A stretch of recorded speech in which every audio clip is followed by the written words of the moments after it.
In this case, investigators are going to be looking closely at every frame of every picture taken on that crucial day. And joining me now is Pulitzer Prize-winning New York Times photographer Doug Mills, who has been photographing presidents since 1983. Of course, he was at the Donald Trump rally in Pennsylvania on Saturday. He captured this chilling photo showing the path of the bullet that hit the former president. And Doug joins me now from Milwaukee, where, of course, he's on duty, as he always is. Doug, tell me where you were when the shot was fired, how you were so perfectly positioned.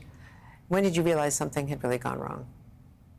Yeah, Andrea, I was in the tight pool, which is a pool of photographers that are right around the buffer zone of the stage, and we typically get 5 to 10 minutes inside the buffer zone. And so I knew my minutes were rolling. He had been on stage maybe 4 or 5 minutes, and I thought, okay, I'm going to start trying to get some pictures of him with that, huge American flag above his head.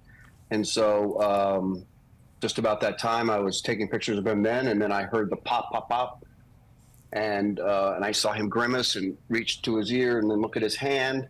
And then the next thing I knew, he was down behind the podium. And at first, I don't have a gun. I've never heard an AR-15 when it's fired. And I didn't know what it was right away. But then once he went down, I realized he had been shot. And so I just, I didn't use my best, judgment as far as my safety. So I, ran towards the situation and tried to get as close to the stage and as close to the president as I could without obstructing any members of the Secret Service who had, by the time I had, looked around the podium, they were already completely covering him. And from what I've heard, it took them less than 3 seconds to get on stage and completely cover him. So, yes, it was a very chaotic moment. And you were still running and positioning yourself to get more shots. What was the shutter speed on your camera of the photo, that key photo, which captured the bullet?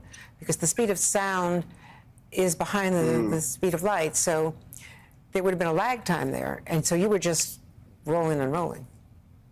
I was. Once I heard the pops, it appears, and it surely feels like I held down on the shutter as hard as I could. And I was shooting a Sony A1 camera at an 8,000th of a second. My ISO was ISO 50, and I was at 1.6 on the aperture ring. So it was a super bright day, super hot. I'm thrilled that the picture is what it is. Obviously, it's very sad to see that the former president was shot, and even more tragic that someone else lost their life, and there are 2 more people that are seriously injured, and my heart goes out to them. We journalists are trained not the way Secret Service agents are trained, but you have been doing this with every president since 1983. You know the way they move. You're just, you're a trained eye, and you went into automatic reaction instead of getting down. Everyone else was getting down. Yeah. And I think maybe it's instinct, but it's also one of my former AP colleagues, Ron Edmonds, who was a mentor of mine, was there when the assassination attempt on Ronald Reagan took place. Ron was a mutual friend, a colleague. Yes. He was there at the Hilton, and Shelley Fillman was the camera crew.